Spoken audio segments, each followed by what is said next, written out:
Vətənimizə bir dənə canımız qurban olsun. Heç nə olmaz. Mən şükür yoxam, Azərbaycan dağlası deyil. Sabahları minlərlə məni kimi şükür çıxacaq ortalığa. Məndən də qeyrətli, məndən də qəhrəman, məndən də nə bilim düşmənə qan çöydü, qutduran insanlar çıxacaq ortaya. Bizi doğan analar sabahları bizdən də qeyrətli doğacaqlar.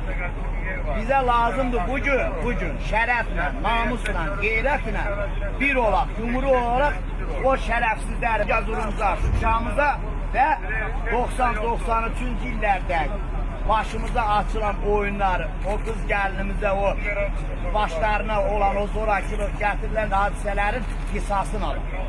Şəhidlərimizin qisasını alaq. Bunu biz eləməliyik.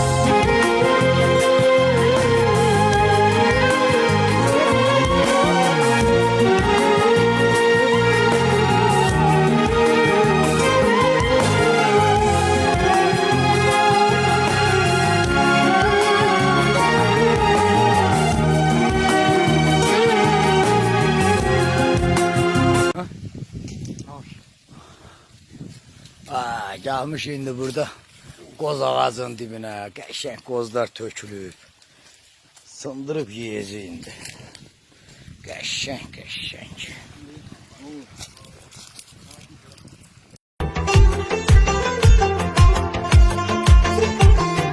Çəkib ölməz igidlər, vətən qeyrəti dərdi. O şəhidi polkovnikin yeri tamam ayrı yerdi. Cənab prezidentimiz zəfər ordeni verdi.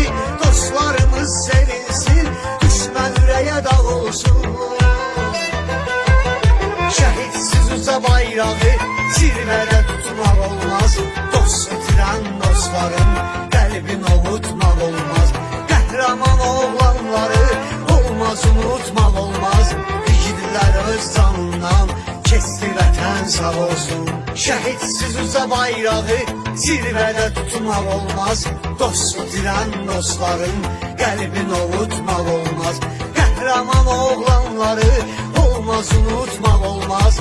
İgidlər öz canından kesti vətən sağ olsun.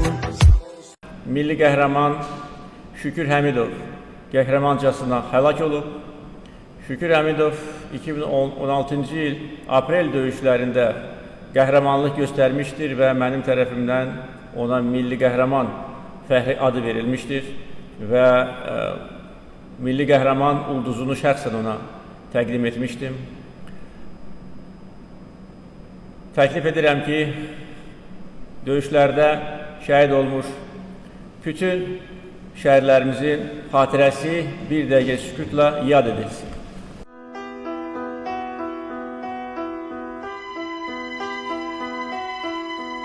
Ana məni yazarla payızarla. Deməginə tükəndi bir kağıza yazar. Ay ana canana, sən mənim özüm al. Özüm ana sözüm al, söhbətin sözüm. Ana yana cana, sən mənim özüm al. Özüm ana sözüm al, söhbətim sözüm.